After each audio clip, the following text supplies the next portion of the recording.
굿모닝 YTN 3부 이어갑니다. 윤석열 대통령이 김성한 국가안보실장 사의를 수용하고 후임으로 조태용 주미대사를 내정했습니다. 대통령실 김은혜 홍보수석은 김 실장 사의 표명 이후 긴급 브리핑을 열고 윤 대통령이 고심 끝에 김 실장의 사의를 수용하기로 했고 후임으로 조태용 주미대사를 내정했다고 밝혔습니다. 대통령실 관계자는 애초 안보실장 교체를 검토하지 않았는데 김 실장이 국정 운영에 부담되지 않았으면 좋겠다는 바람을 여러 차례 피력했고 대통령은 만류했지만 본인이 거듭 이 같은 뜻을 전해 고심 끝에 받아들였다고 설명했습니다. 조태용 신임 안보실장은 서울대 정치학과 졸업 후 외무고시 14회로 외교부에 들어와 북미국장과 북핵단장 의전장, 호주대사를 거쳐 한반도 평화교섭본부장을 역임했습니다. 더불어민주당이 김성한 국가안보실장 등 외교 안보 라인의 급작스러운 경질을 책임 있게 해명하라고 대통령실에 촉구했습니다. 권칠승 수석 대변인은 어제 국회 브리핑에서 교체를 검토하지 않는다던 김 실장이 사퇴하고 대통령실은 곧바로 새 안보실장에 조태용 주미대사를 내정했다며 이같이 밝혔습니다. 이어 이따른 외교 참사에도 모르쇠로 버티던 국가안보실장과 외교비서관, 의전비서관이 한미 정상회담을 앞두고 모두 경질됐다며 과연 회담을 제대로 치를 수 있을지 걱정스럽다고 지적했습니다. 중앙정부와 지방 고위공직자 2천여 명의 1인당 평균 재산이 19억 4,600만 원으로 집계됐습니다. 정부공직자윤리위원회는 오늘 장 차관급 행정부 정무직 공무원과 광역기초지방자치단체장, 시도교육감 등의 재산 변동 사항을 공개했습니다. 대상자 2,037명 가운데 73.6%인 1,500여 명은 직전 신고 때보다 재산이 늘었다고 신고했는데 변동 요인으로는 부동산 공시가 상승분이 가장 컸습니다. 재산 규모별로 보면 20억 원 이상이 31.3%로 가장 많았고 10억 원에서 20억 원 사이가 28.8%, 5억 원에서 10억 원 사이가 18.8%를 차지했습니다. 정부공직자윤리위는 오는 6월 말까지 이번에 공개된 공직자의 재산 변동 사항을 심사해 직무상 비밀을 이용한 부동산 취득이나 법인을 통한 부동산 명의 신탁이 있는지 등을 들여다볼 예정입니다. 잠재적 대권주자로 꼽히는 광역단체장들의 재산 내역이 이번에 공개됐는데 김영환 충북지사가 1위, 오세훈 서울시장과 박형준 부산시장이 그 뒤를 이었습니다. 국무위원들 가운데에는 권영세 통일부 장관과 한동훈 법무부 장관 등 이른바 실세 장관들이 상위권에 포함됐습니다. 김경수 기자가 보도합니다. 지난해 6월 제8회 지방선거로 선출된 광역단체장 17명의 금고 성적표가 공개됐습니다. 김영환 충북지사가 기존 9억 원대에서 56억 9천만 원이 늘어난 재산을 신고해 1위에 올랐고 지난해 3월에 1위였던 오세훈 서울시장은 2위, 다음은 박형준 부산시장이었습니다. 대권 잠룡으로 꼽히는 홍준표 대구시장, 김동연 경기지사 등도 재산 순위 상위권에 이름을 올렸습니다. 다만 김영환 지사는 재산 신고 시점에 매각 중이던 서울 종로 건물의 등기가 끝나지 않아 소유권과 매각 중도금이 이중으로 계산돼 재산이 크게 늘어난 것처럼 보이는 거라고 해명했습니다. 광역단체장 17명 가운데 재산이 늘어난 사람은 모두 10명으로 58%를 넘었는데 재산 증가액은 박형준 부산시장이 10억, 김영록 전남지사 8억, 김진태 강원지사 6억, 오세훈 서울시장 5억 원으로 나타났습니다. 한편 지난해 말 임명돼 이번 신고 대상에서 제외된 이주호 교육부 장관 외에 국무총리와 국무위원들의 재산 변동 내역도 공개됐는데 모두 18명 가운데 10명이 재산이 늘었다고 신고했습니다. 한덕수 총리가 재산 85억 1천만 원을 신고했고 장관 중에는 이종호 과학기술정보통신부 장관이 예금 100억 원 등 모두 148억 7천만 원으로 가장 많았습니다. 이어 권영세 통일부 장관과 추경호 경제부총리, 이상민 행정안전부 장관, 한동훈 법무부 장관이 뒤를 이었는데 4명 모두 재산이 40억 원이 넘었고 적게는 2억 원에서 많게는 4억 원까지 재산이 늘었다고 신고했습니다. YTN 김경수입니다. 우리나라와 미국이 권도영 테라폼랩스 대표에 대한 범죄인 인도 청구를 몬테네그로에 한 것으로 확인됐습니다. 몬테네그로 당국은 미국이 먼저 인도 청구를 했지만 권 대표가 어느 국가로 송환될지는 아직 정해지지 않았다고 밝혔습니다. 김진호 기자입니다. 몬테네그로 당국이 위조 여권 사용 등의 혐의로 체포한 권도영 대표와 측근 한모 씨에 대한 국제적 관심이 높아지자 기자회견을 열었습니다. 몬테네그로를 관할하는 주세르비아 한국 대사관은 회견 전날 몬테네그로 외교부, 법무부 관계자들과 만나 권 대표의 조속한 송환에 대한 협조를 요청했습니다. Ova dva lica od strane Republike Koreje, dok su izručenje do Hyong Kwona zatražili Sjedinjene Američke Države. 권 대표 등이 공항에서 검거될 당시 압수한 이들의 노트북 3대와 휴대전화 5대는 한미 양국이 인도를 요청하고 있다고 말했습니다. 몬테네그로 일간지 BST는 코바치 장관의 발언을 인용해 미국이 한국보다 훨씬 먼저 권 대표에 대한 범죄인 인도 청구를 한 것으로 확인했다고 보도했습니다. 몬테네그로에 대사관이 있는 미국이 외교 채널을 가동해 우리보다 먼저 범죄인 인도 청구를 한 것으로 보입니다. 코바치 장관은 현 단계에서 두 국가 중 어느 쪽이 우선권이 있는지 말하기 어렵다고 했습니다. Mjesto izvršenja krivičnog djela, redosled zaprimanja zahtjeva za izručenje, kao i državljanstvo lica i druge okolnosti. 권 대표는 측근인 한모 씨와 함께 지난 23일 포드고리차 국제공항에서 두바이행 비행기에 탑승하려다 검거됐습니다. 몬테네그로 법원은 최근 검찰의 구금 연장 요청을 받아들여 권 대표는 최대 30일간 구금된 채 수사를 받게 됩니다. 코바치 장관은 권 대표 등이 몬테네그로에서 형을 선고받으면 형기를 복역해야만 인도를 요청한 국가들로 인도될 수 있다고 지적했습니다. 이에 따라 권 대표의 송환은 어느 국가로 가든 늦어질 수밖에 없을 것으로 보입니다. YTN 김진호입니다. TV조선 재승인 심사 당시 고의 감점 과정에 개입한 혐의를 받는 한상혁 방송통신위원장에 대해 검찰이 청구한 구속영장을 법원이 기각했습니다. 법원은 검찰이 적용한 주요 혐의에 다툴 여지가 있다며 한 위원장을 구속하면 방어권이 지나치게 제한될 것이라고 봤습니다. 송재인 기자의 보도입니다. 구속 위기에서 벗어난 한상혁 방송통신위원장이 구치소를 나섭니다. 지난 2020년 TV조선 재승인 감점 의혹에 개입한 혐의로 구속 전 피의자 신문에 출석한 지 10시간여 만입니다. 법원은 검찰이 한 위원장에게 적용한 주요 혐의에 다툴 여지가 있다고 보고 현재 단계에서 구속하는 건 한 위원장 방어권을 지나치게 제한할 것으로 판단했습니다. 또 검찰이 이제까지 수집한 증거 자료나 수사 경과를 봤을 때 한 위원장이 방어권 행사 차원을 넘어 증거를 인멸할 우려가 있다고 보긴 어렵다고 덧붙였습니다.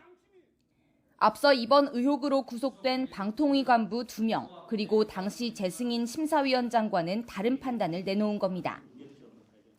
검찰은 앞서 한 위원장에게 크게 4가지 혐의로 구속영장을 청구하며 혐의 소명을 자신했습니다.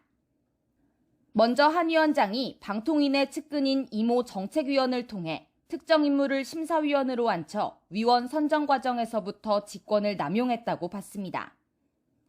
이후 심사위원 3명이 TV조선 심사 점수를 낮게 조작한 것을 알고도 방통위 상임위원들에게 알리지 않아 결국 조건부 재승인으로 의결되게 했다는 혐의도 적용했습니다.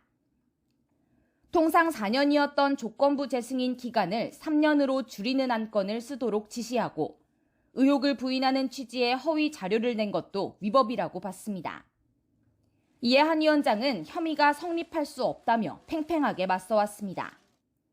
심사위원 선정 과정에서 간담회 등을 여는 게 필수 절차도 아닌데다 특히 핵심인 점수 조작의 경우 보고받은 적도 없고 설사 알았더라도 위원회가 끝나기 전 일부 위원이 정당하게 점수를 바꾼 것이라 업무방해로 보기 어렵다는 취지입니다.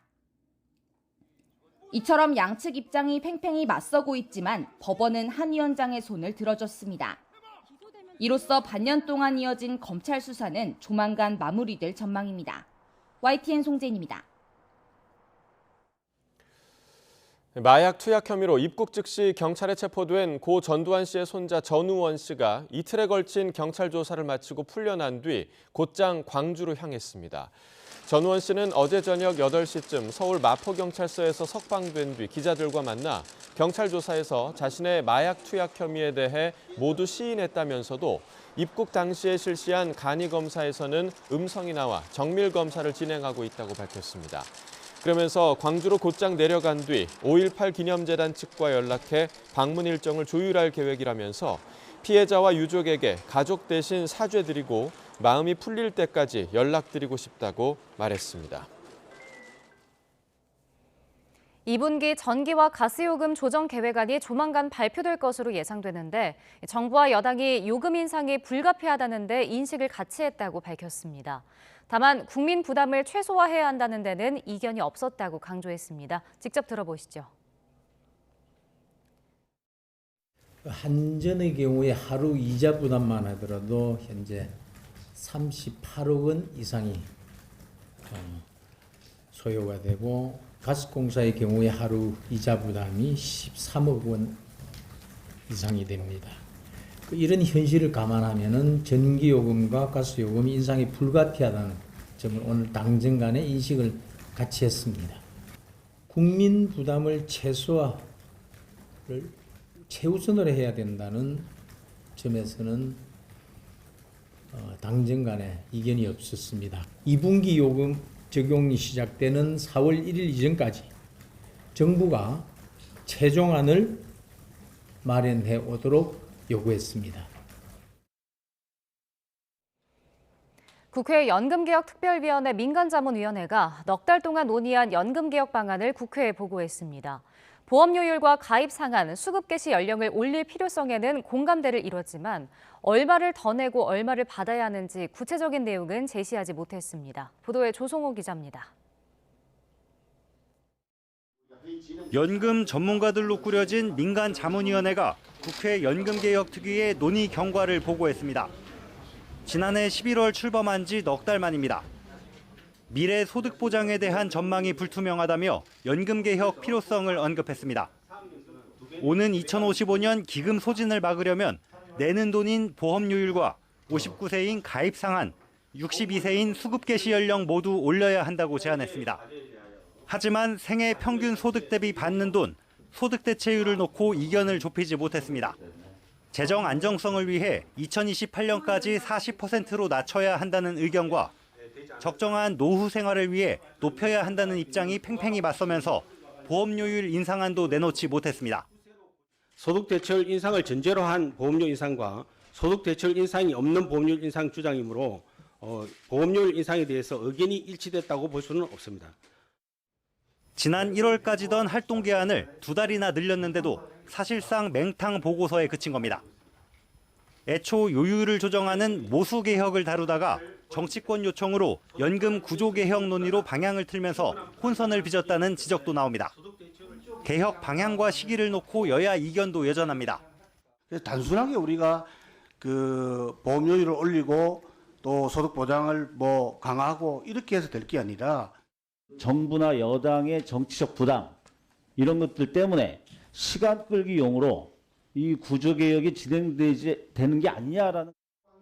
조규홍 보건복지부 장관은 과거 연금개혁 실패 원인 가운데 하나로 국민 설득 문제를 꼽으면서 최대한 의견을 수렴해 10월까지 국민연금 종합 운영 계획을 내겠다고 했습니다. 내년 총선을 앞두고 여론 추이에 민감할 수밖에 없는 정치권이 사실상 원점에서 논의를 이어가야 하는 만큼 연금 개혁은 이번에도 쉽지 않을 거란 전망이 나옵니다. YTN 조성호입니다. 학교에서 돌봄과 급식을 담당하는 교육 공무직원들의 총파업이 내일 예고된 가운데 서울시 교육청이 교육 공백이 최소화할 수 있도록 대비하겠다고 밝혔습니다. 특히 파업으로 불편이 예상되는 유치원과 초등돌봄, 특수교육 분야에 대해서는 학교 내 조직원을 최대한 활용하고 학교 급식은 도시락 지참, 빵이나 우유와 같은 대체식을 제공할 예정이라고 말했습니다. 이번 총파업은 전국 학교 비정규직 연대회의가 임금체계 개편 논의를 위한 노사협의체 구성과 명절 휴가비, 복리후생 수당 등에 있어 차별하지 말 것을 요구하며 계획된 것입니다. 미혼부의 출생 신고를 어렵게 하는 현행법은 헌법에 어긋난다는 헌법재판소 판단이 나왔습니다. 이 헌법재판소는 가족관계법 제46조 2항 등에 대한 헌법 소원 심판에서 재판관 전원 일치 의견으로 헌법 불합치 결정을 내렸습니다. 헌법 불합치는 사실상 위헌이지만 법의 공백으로 인한 혼란을 막기 위해 한시적으로 그 법을 유지하는 결정으로 헌재는 오는 2025년 5월까지 대체 입법을 주문했습니다. 헌재는 출생이 등록되지 않은 아동은 사회 보호를 받지 못하고 학대 같은 범죄의 표적이 될 가능성이 크기 때문에 생부의 출생 신고를 제한하는 건 곧 아동의 출생 등록될 권리를 침해하는 것이라고 지적했습니다.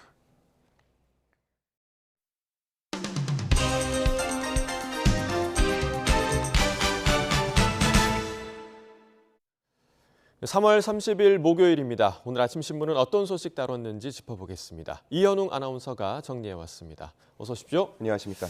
자, 첫 번째 기사부터 보겠습니다.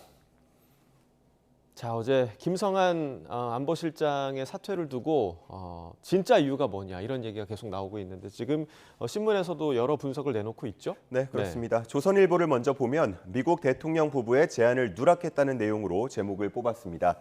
즉 방미 조율 과정에서 중대한 실책을 범해서 경질이 됐다라는 해석인데요. 여기에 블랙핑크의 이름이 등장합니다. 지난 1월 조 바이든 미 대통령과 질 바이든 여사가 블랙핑크와 레이디 가가 등이 출연하는 특별 문화 프로그램을 제안했다고 하는데요. 이에 대한 답을 3월 초까지 하지 않았다고 합니다. 그 이후 주미 한국대사관 측에서 7차례나 답변을 더 요청했는데 그때마다도 별다른 조치를 하지 않았다고 했습니다. 게다가 이런 사실이 윤 대통령에게 보고되지 않은 게 더 큰 문제가 됐다고 신문에서는 전하고 있습니다. 네, 그러니까 보고가 되지 않았고 그러다가 이제 다른 경로를 통해서 대통령이 알게 됐다. 이게 더 큰 문제가 된 것 같고요. 네. 또 다른 배경에는 어떤 게 있나요? 네, 한겨레 신문을 보면 김 실장과 김태효 국가안보실 1차장 간의 알력이 심했다라는 내용이 담겨 있습니다. 이 두 사람은 일제 강제동원 피해자 해법 발표, 그리고 한일 정상회담 의제 등을 두고 갈등이 깊었던 것으로 전해지는데요. 대통령실 주변에서는 김태효 차장이 김 실장보다 더 주도권을 쥐고 있었다라는 말까지 나왔다고 합니다. 이 두 사람의 갈등은 외교가에서는 널리 알려져 있었다고도 했는데 이 또한 사퇴의 배경이 되었을 수 있다고 한겨레 신문 전했습니다. 네, 뭐 한 가지 이유만 있었을 것 같지는 않습니다. 모든 게 좀 복합적으로 작용했을 것 같은데 앞으로 있을 이제 행사, 외교 행사를 준비하는데 좀 차질이 없었으면 좋겠습니다. 다음 기사 보겠습니다. 자, 저희가 이제 소아과에 위기가 있다라는 얘기 계속해서 했는데 어제 폐과를 또 선언을 했어요. 네, 맞습니다. 어제 이 발표 자리에서는 진료비가 30년째 동결이 됐다. 도저히 더 이상은 버틸 수가 없다. 지난 5년 동안 소청과 662개가 폐업을 했다라는 등의 호소가 나왔습니다. 그러면서 수익을 보전해달라는 주장, 또 거액의 의료 소송에 시달리지 않게 해달라는 요구까지 나왔습니다. 이에 대해서 보건복지부 측은 긴급 대책반을 구성해서 상황을 점검하겠다고 밝힌 상태입니다. 네, 뭐 여러 이유가 있지만 저출생 역시도 지금 소아과를 힘들게 하는 그런 요소가 아닐까 생각이 되는데 이에 대한 좀 절박함이 부족하다 이런 지적도 나오고 있습니다. 네, 맞습니다. 작년 11월인데요. 여야의 합의로 국회 인구위기 특별위원회가 출범된 바 있습니다. 하지만 정작 넉 달이 넘도록 공회전하고 있었는데요. 이런저런 이유로 계속해서 미뤄지다가 이제 내일에서야 실질적인 출발을 할 것으로 보입니다. 입법부의 절박감이 실종됐다는 지적이 나오는 부분이고요. 앞으로가 더 문제라고 보는 시선도 있는데 과연 실효성이 있겠느냐라는 의문입니다. 여야 갈등이 극심한 상황에서 제대로 된 논의가 진행될 수 있겠냐라는 회의적인 시선이 있는 겁니다. 네, 위원회는 설치를 했는데 그 역할을 정쟁 때문에 지금 못하고 있다라는 얘기죠. 국회 존재 이유를 국민들에게 좀 보여줬으면 좋겠습니다. 다음 기사 보겠습니다.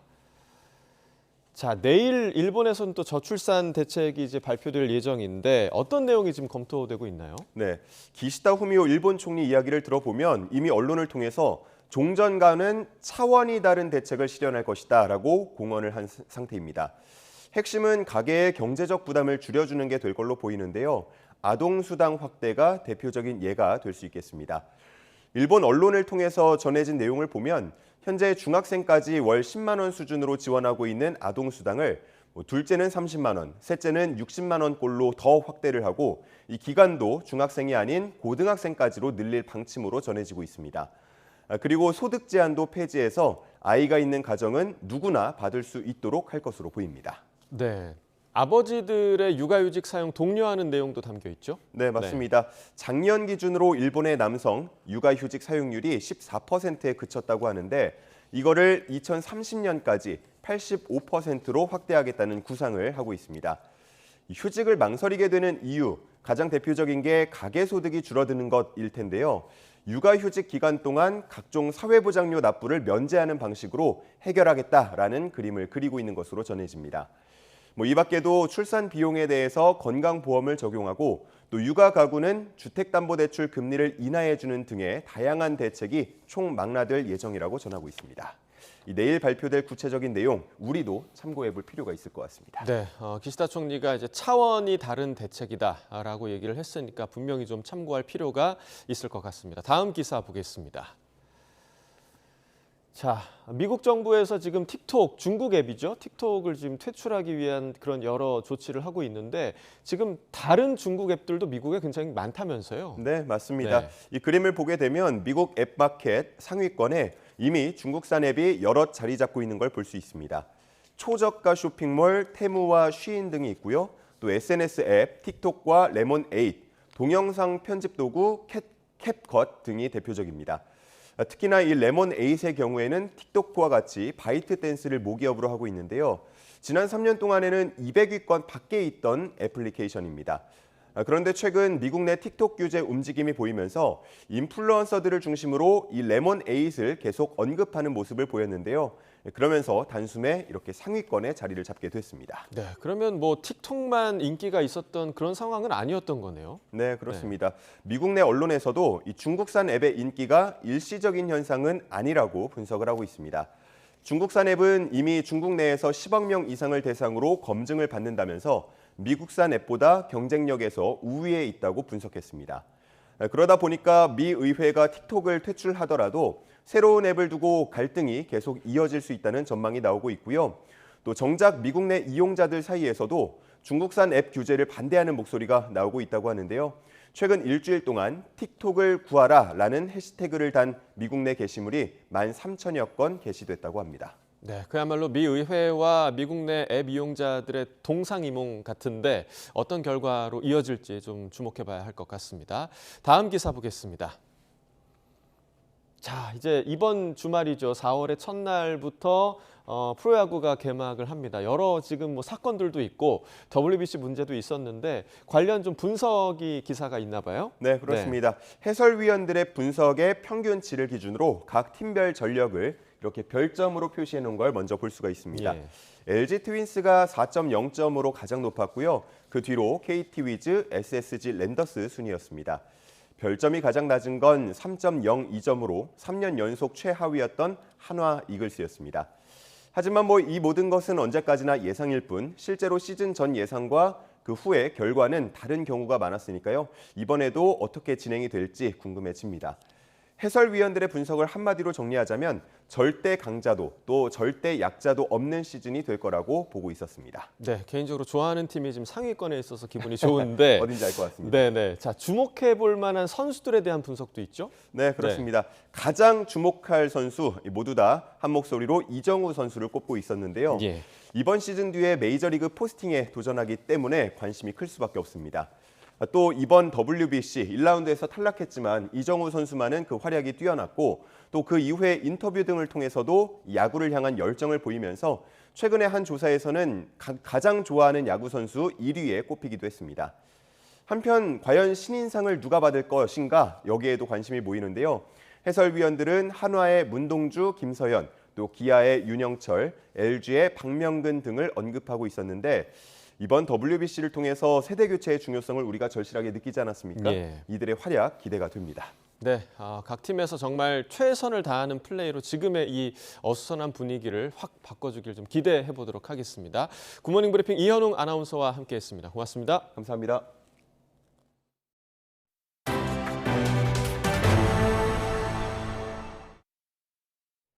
세계적인 커피 체인인 스타벅스 창업자가 노조 탄압 의혹으로 미 의회 청문회에 불려 나왔습니다. 노조 결성을 집요하게 방해했다는 민주당 의원들의 질타에도 스타벅스 창업자는 부당 노동 행위는 없었다고 부인했습니다. 워싱턴에서 권준기 특파원입니다. 사회주의자를 자처하는 버니 샌더스 상원의원은 청문회 시작부터 스타벅스 창업자를 몰아붙였습니다. 노조 결성을 방해하기 위해 직원을 해고하고 징계하는 등 부당 노동 행위를 일삼았다는 겁니다.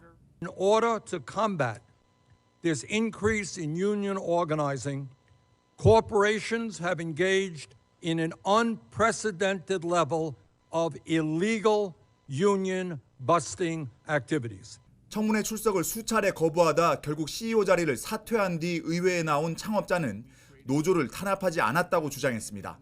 어린 시절 배달기사였던 아버지가 부상으로 해고당해 가정이 어려움을 겪은 뒤 일하기 좋은 직장을 만드는 게 꿈이었다고 말했습니다. Every day we wake up thinking about how we can put our people first, put them in a position to win, and do everything we can to demonstrate the conscience, the heart, and the values of Starbucks Coffee Company. 민주당 의원들은 법원에서 부당 노동행위 판결을 수없이 받고도 노조 탄압을 부인하는 건 오리발에 불과하다고 비판했습니다. It is akin to someone who has been ticketed for speeding 100 times, saying, I've never violated the law because every single time the cop got it wrong. That would not be a believable contention. 하지만 공화당 의원들은 세계적인 성공 신화를 쓴 슐츠 창업자에 대한 부당한 청문회를 열고 있다며 엄호 사격에 나섰습니다. That you're being grilled by people who have never had the opportunity to create a single job. If the goal is to destroy the goose that laid the golden egg, then by all means this hearing is a good beginning. 노조 결성을 추진하는 직원들은 노조 탄압 실제 사례를 증언했고 창업자는 지금까지와 마찬가지로 계속 협상하겠다는 말을 반복했습니다.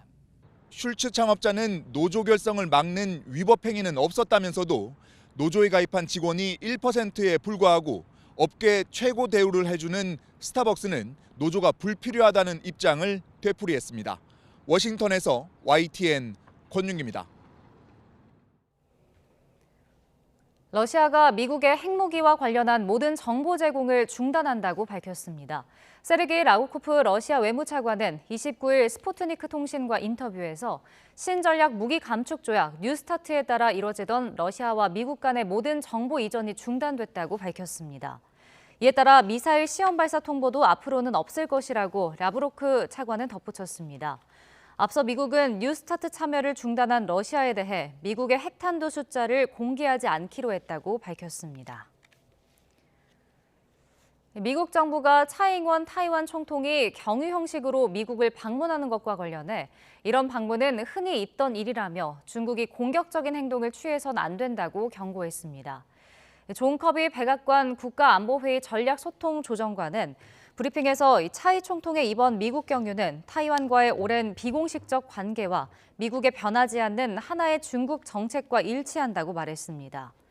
그러면서 중국은 이번 경유를 타이완 해협 주변에서의 공격적인 행동을 강화하기 위한 구실로 활용해서는 안 된다며 거칠게 반응하거나 반발할 이유가 없다고 강조했습니다. 차이 총통은 중미 수교국인 과테말라와 벨리즈를 방문하면서 미국 뉴욕과 로스앤젤레스를 경유할 예정입니다.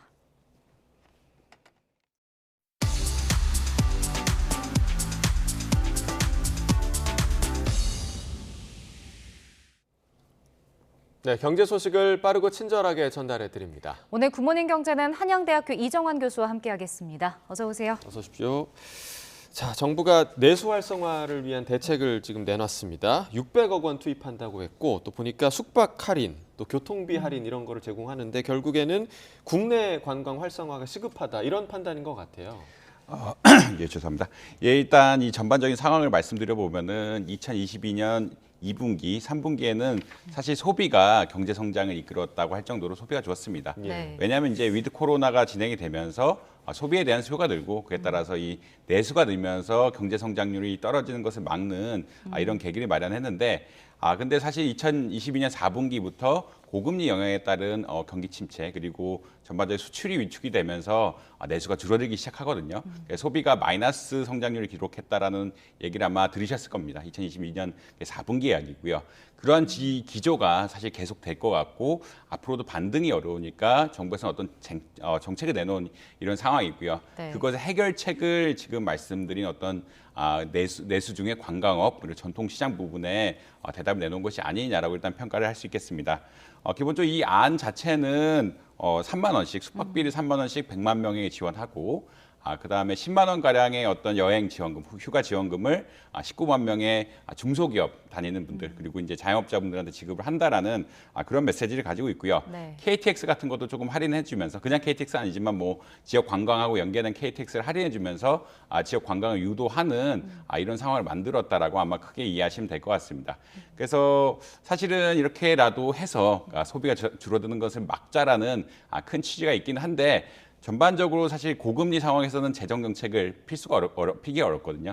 사실 고금리란 것은 고인플레이션을 잡는 그런 요인인데 재정 정책을 크게 피게 되면은 수요가 너무 많아지게 되고 그에 따라서 물가가 또 올라가기 때문에 사실 이렇게 경기가 침체됐을 때는 일반적인 상황이라면은 재정 정책을 적극적으로 피면서 어떻게 보면은 수요를 창출하려고 하고 뭐 소비도 진작시키고 뭐 건설도 인프라 건설 같은 거 하는데 지금 그런 상황이 아니다 보니까 내수 중에 특히 뭐 관광산업 같은 것들을 하면서 자영업자들의 생계를 먼저 조금 도와주는 이런 내수 정책을 피고 있다라고 아마 이해하시면 될 것 같습니다. 네, 이렇게 설명해주신 할인 지원 정책 외에도 외국인 관광객 유치도 정부가 하기로 했는데 중국 경제활동 재개를 맞아서 좀 여행 수요를 흡수하겠다 이런 걸로 봐도 되겠죠?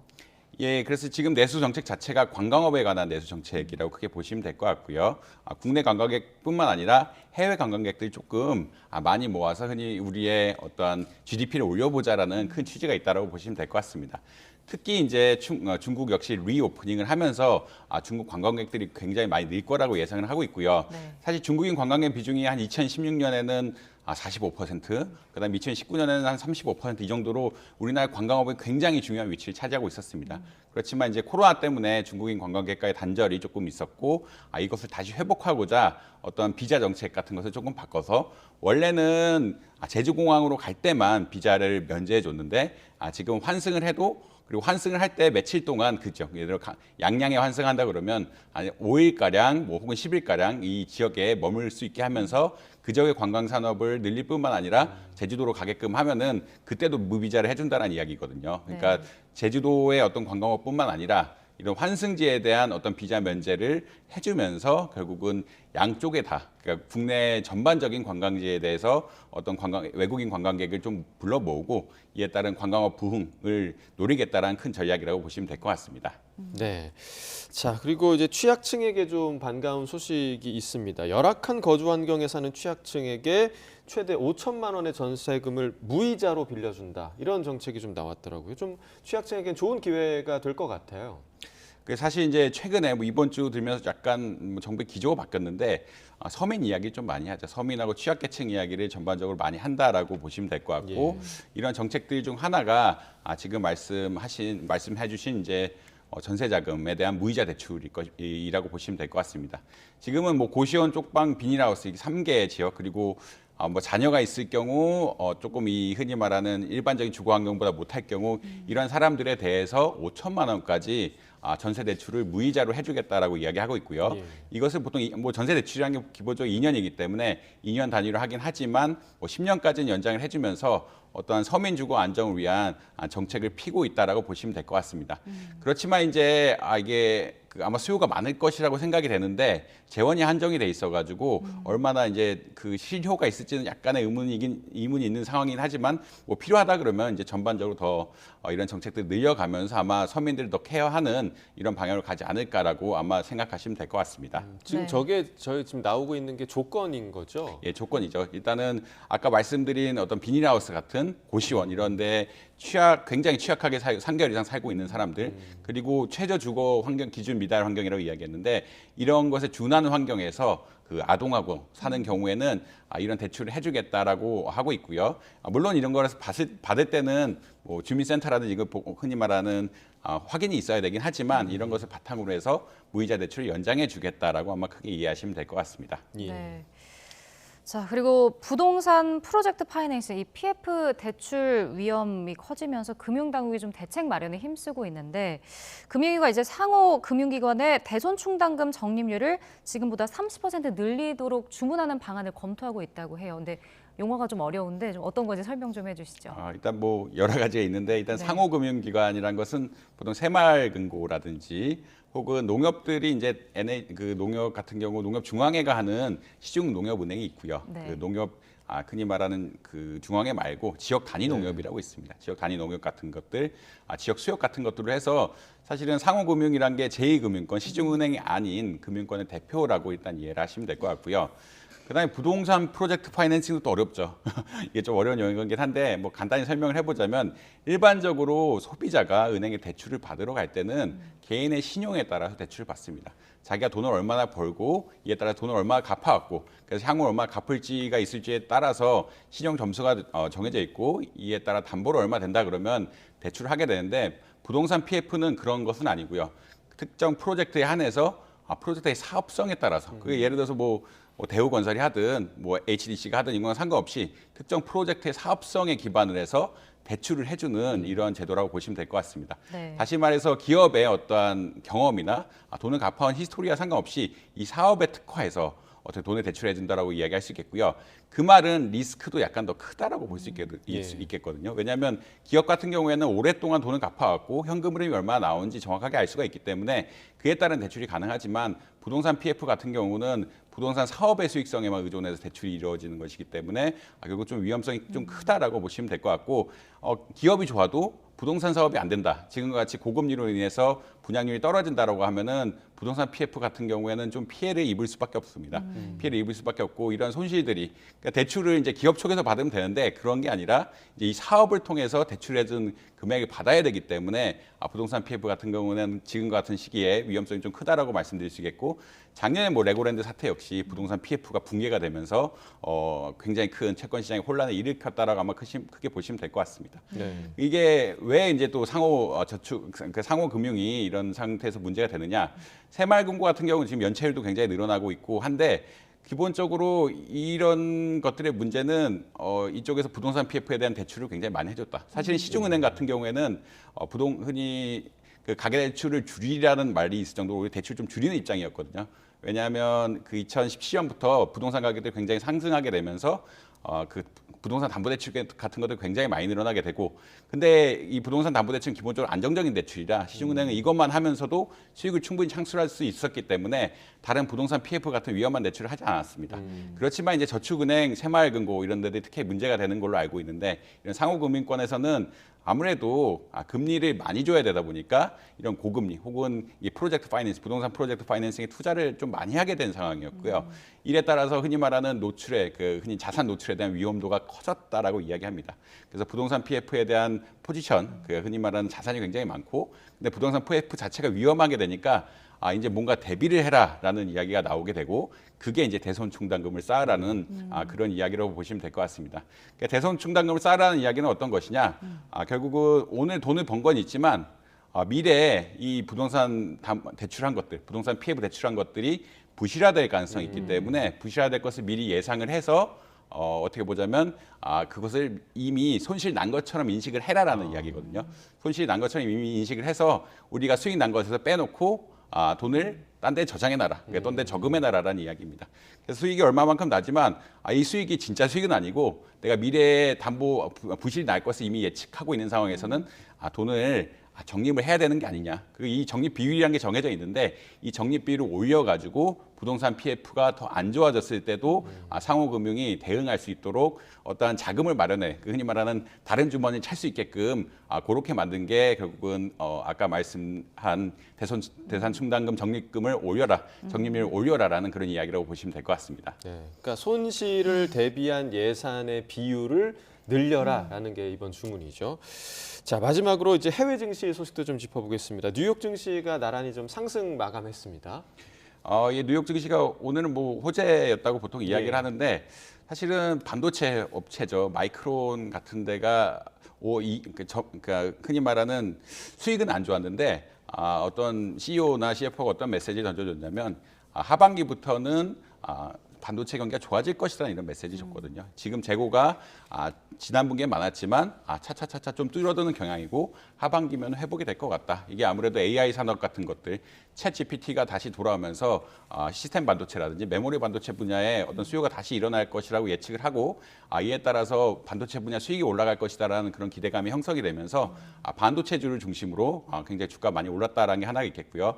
두 번째는 은행주 역시 주가가 좀 많이 올랐는데 사실 은행에 대한 위기감이 좀 안정되는 분위기다라는 그런 이야기도 나오고 있습니다. 사실 퍼스트 리퍼블릭 같은 은행들이 부도가 날 거다라는 우려가 가장 많았는데 그 은행 역시 주가가 한 5% 정도 올랐거든요. 그 시장이 봤을 때는 금융위기, 흔히 말하는 금융위기 상황으로 갈 것 같지는 않고 은행 위기가 이 정도에서 마무리되는 것들이 아니냐라는 전반적인 인식이 깔리면서 결국은 금융주 그리고 반도체주 같은 기술주가 중심이 되면서 나스닥이 꽤 많이 상승하는 그런 경향을 보였고 유럽 증시 역시 마찬가지로 은행주가 조금 안정을 보이면서 그리고 지금의 어떤 금융시장의 불안정한 상태가 조금 해결되는 것이 아니냐라는 기대감이 형성되고 있는 것 같다라고는 보시면 될 것 같습니다.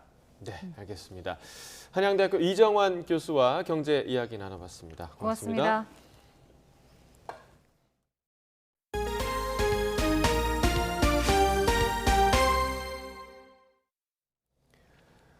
윤석열 대통령이 어제에 이어 이틀째 열리는 2차 민주주의 정상회의에 참석합니다. 윤 대통령은 오늘 대면으로 이어지는 지역회의에 참석해 본행사 전 격려사를 할 예정입니다. 장관급 세션인 지역회의에서 한국은 인도태평양 지역을 대표해 부패 대응에 대한 도전과 성과를 주제로 회의를 주재합니다. 우리나라가 이르면 내년으로 예상되는 민주주의 정상회의 차기 회의를 주최하기로 했습니다. 윤석열 대통령과 조 바이든 미국 대통령은 공동 성명을 내고 한국이 3차 회의를 주최할 것이라고 밝혔습니다. 윤 대통령과 바이든 대통령은 성명에서 한국의 민주적 제도는 인도 태평양 지역에서 강력한 등불이라며 민주주의가 지속적인 안보와 번영에 필요하다는 점을 세계에 보여주고 있다고 말했습니다. 대장동 일당과 유착해 뇌물을 받은 혐의로 구속 기소된 정진상 전 민주당 대표실 정무조정실장이 첫 정식 재판에서 혐의를 전면 부인했습니다. 정 전 실장은 어제 오전 서울중앙지방법원에서 열린 첫 공판에서 성남시장실 배치도를 공개하며 정 전 실장 사무실은 시장실 앞 열린 공간에 있었고 당시 소리까지 녹음되는 CCTV가 설치돼 있어 뇌물을 받는 게 거의 불가능한 구조라고 밝혔습니다.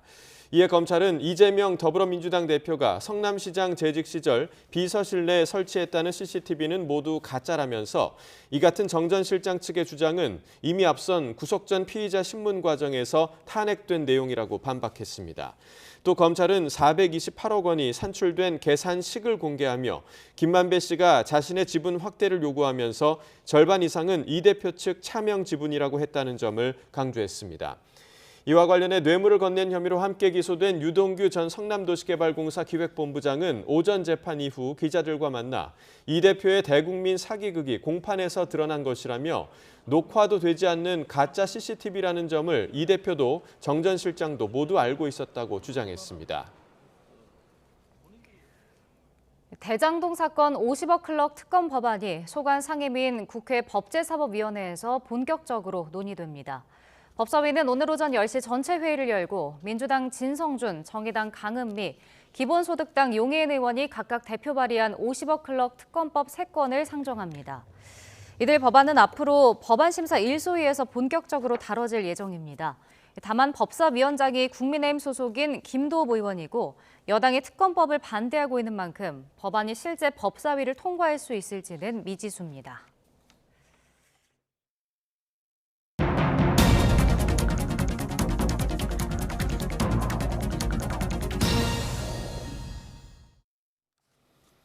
네, 전북 전주에 가보신 분이라면 한옥마을 옆에 버드나무와 또 억새가 우거진 생태 하천도 기억하실 텐데요. 이 하천을 두고 요새 전주 시민들 사이에 갑론을박이 뜨겁다고 합니다. 김민성 기자의 보도입니다. 전주천은 전주 도심을 관통해 만경강으로 합류하는 24km 길이의 하천입니다. 또 아주 깔끔하게 차로 잰 듯 정리가 되어 있지도 않습니다. 대신에 이름 모를 들꽃과 들풀을 곳곳에서 만날 수 있습니다. 방금 보신 YTN 리포트 영상은 5년 전 또 그리고 최근 얼마 전까지의 전주 천변의 모습이 담긴 영상입니다. 그런데 최근 전주시가 이 버드나무와 또 억새 군락지를 정리하기 시작했는데 어떤 게 더 나은 모습인지 직접 보시고 판단해 보시기 바랍니다. 전주시는 최근 집중호우 등으로 인한 자연재해를 예방하겠다며 하천 정비를 시작했습니다. 억새와 갈대가 있던 일부 구간은 완전히 정리돼 곳곳밭이 조성될 예정입니다. 긴 머리를 늘어뜨린 버드나무들은 밑동만 남고 사라졌습니다. 예정대로라면 둔치에 남은 나머지 나무도 모두 베이게 됩니다.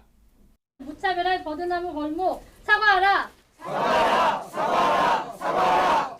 하지만 시민단체는 야생동물 보호나 홍수기 재해 대비 또 도시 미관까지 어느 하나 챙기지 못한 생태 참극이라고 비판했습니다. 또 민관 협의로 하천을 관리해온 전주시 조례도 지켜지지 않았다고 강조했습니다. 일거에 협의도 않고 배웠다라고 하는 부분들은 이전 하천 정책과는 다른 모습들을 좀 보여주겠다. 내지는 본인의 어떤 개발 시장의 이미지를 더욱더 굳히겠다. 뭐 이런 태도로밖에는 보이지가 않고 있는 것 같고요.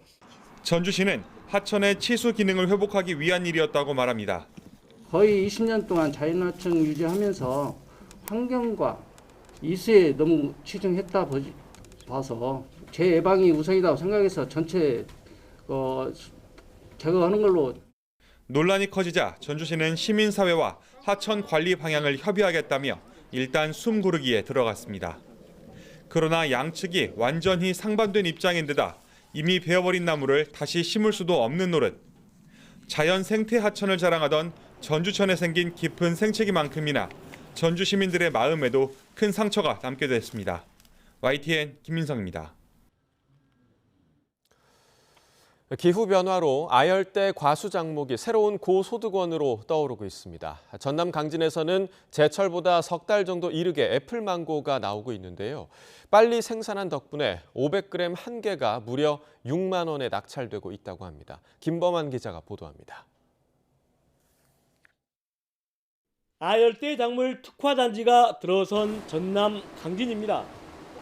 시설하우스에서 탐스럽게 익은 애플망고 수확이 한창입니다. 여느 망고보다 석 달 정도 일찍 출하되고 있는 겁니다.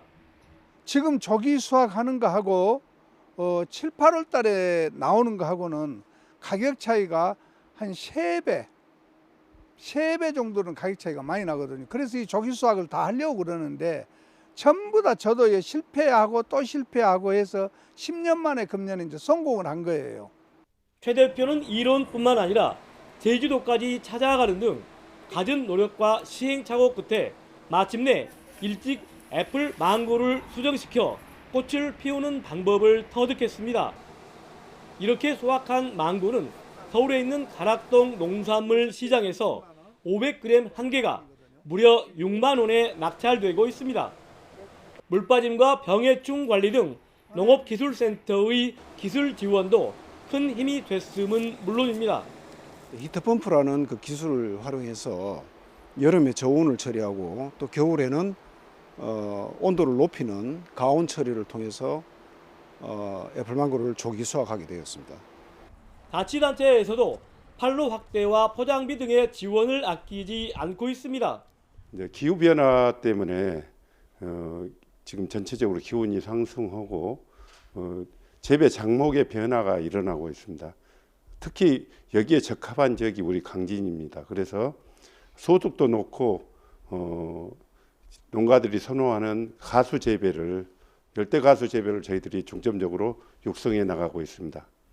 전남에서 180여 농가가 6만여 헥타르에서 한 해 생산하는 10가지의 아열대 과수 생산량은 340여 톤. 전남에서는 아열대 과수 특화 상표도 만들어지는 등 기후 변화로 아열대 과수와 채소 재배 면적은 갈수록 늘어날 것으로 전망됩니다. YTN 김범환입니다. 네, 2023 순천만 국제정원 박람회가 드디어 모레 개막합니다. 무려 7달 동안의 대장정을 시작하는데요. 내일 무리 무대에서 열리는 화려한 개막식 등 손님 맞을 준비를 마쳤습니다. 나현호 기자입니다. 전남 순천을 가로지르는 동천 한복판에 마련된 무대에서 막바지 예행 연습이 한창입니다. 도시가 거대한 정원으로 변신한 전남 순천. 박람회장 사이로 난 길마다 향긋한 꽃과 싱그러운 풀들이 손님을 기다리고 있습니다. 다음 달 1일 정원의 산다를 주제로 열리는 2023 순천만 국제정원박람회가 개막합니다. 어딘가에는 이 탄소를 저감해주고 그리고 기후변화에 대응하는 대책을 해야 되는데 바로 그것이 순천이고 이 정원박람회가 굉장히 중요한 역할을 하고 있습니다. 박람회장 크기만 193만 제곱미터에 달합니다. 여기에 경관정원 330만 제곱미터까지 더하면 도심 전체가 정원으로 탈바꿈한 셈입니다. 박람회가 열리는 7달 동안 봄과 여름, 가을을 거치며 무려 3,500만 송이 꽃이 피고 집니다. 10년 전 정원 박람회와는 달리 색다르면서도 순천만의 색깔을 입히는 데 집중했습니다. 순천만 국제정원 박람회는 기후 위기와 탄소 중립이라는 시대적 과제에 도시가 어떻게 변해야 하는지에 대한 이정표를 제시할 계획입니다.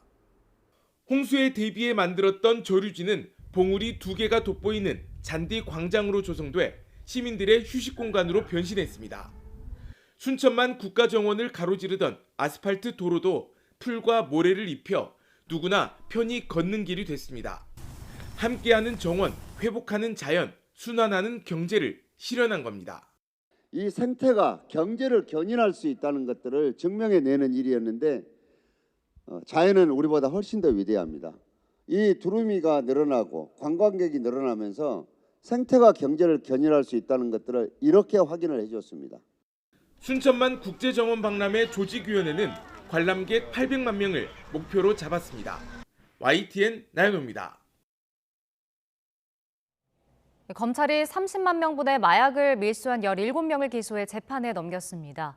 청주지방검찰청은 지난 2022년 2월부터 1년간 국제 우편을 이용해 태국과 라오스, 벨기에 등에서 필로폰 6.2kg 등 30만 명이 동시 투약할 수 있는 마약류를 밀수하려 한 30대 태국인 등 17명을 구속 기소했습니다. 검찰 조사 결과 산업단지 등에서 일하는 외국인 근로자들이 급여보다 많은 이익을 얻기 위해 마약 밀수 운반에 가담하는 것으로 드러났습니다. 오늘 새벽 3시 반쯤 대전시 유성구 복명동의 6층짜리 모텔 3층에서 불이 났습니다. 이 불로 60대 남성 투숙객이 심정지 상태로 병원으로 옮겨졌고 8명이 경상을 입었습니다. 소방은 40분 만인 새벽 4시 10분쯤 불을 끄고 화재 원인을 조사하고 있습니다. 지난 27일 충남 아산시 둔포면의 한 폐기물 야적장에서 발생한 화재가 사흘 만에 꺼졌습니다. 소방당국은 담당 소방서의 인력과 장비를 총동원하는 대응 1단계를 발령해 3시간 만에 큰 불길을 잡았고 사흘 만에 불을 완전히 껐습니다. 다친 사람은 없었지만 샌드위치 패널 건물 2개 동과 폐전선 1,500여 톤 등이 불에 타면서 소방서 추산 9,500만 원어치 재산 피해가 났습니다.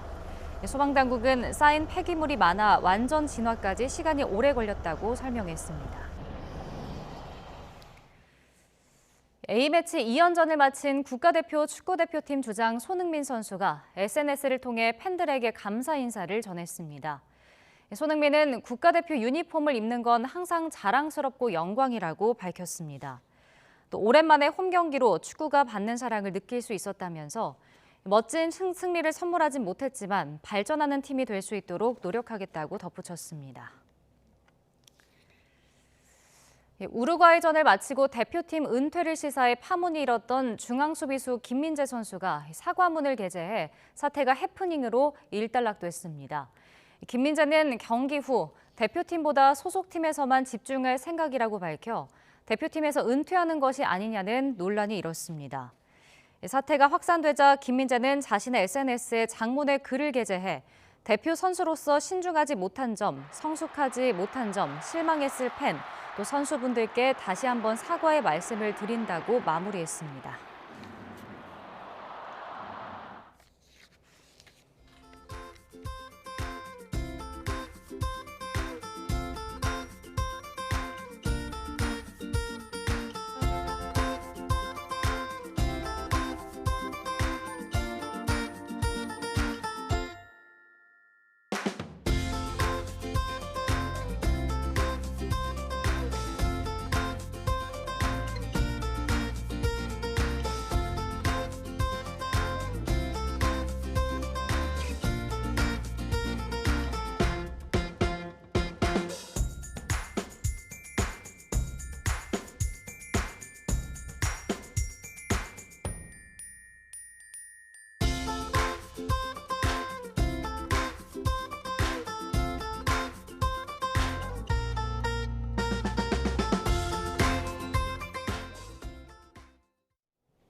오늘은 봄 기온이 한층 더 완연해지겠습니다. 오늘 서울의 한낮 기온은 21도로 예년 기온을 7도나 웃돌겠고요.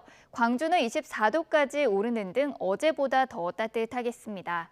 다만 중서부와 전부, 영남 지방은 종일 공기가 탁하겠는데요. 이 지역에 계신 분들은 미세먼지용 마스크도 챙기셔야겠습니다. 오늘도 하늘 자체는 맑겠지만 대기는 점점 더 메말라 가겠습니다. 곳곳으로 건조특보가 확대하고 있는 만큼 불씨 관리도 철저하게 해주셔야겠습니다. 현재 기온 먼저 살펴보겠습니다. 현재 서울 기온은 6.6도, 대전은 4.5도, 울산은 7.2도를 보이고 있고요. 한낮에도 예년 기온을 5도에서 많게는 8도가량이나 크게 웃돌겠습니다. 오늘 서울의 한낮 기온은 21도, 대전과 대구는 24도, 부산은 20도를 보이겠습니다. 남은 한 주간 맑고 온화하겠지만 일교차가 크게 벌어질 전망입니다. 지금까지 날씨 정보였습니다. 네, 이상으로 목요일 굿모닝 YTN 마칩니다. 잠시 후 뉴스라이더가 방송됩니다. 시청해주신 여러분 고맙습니다.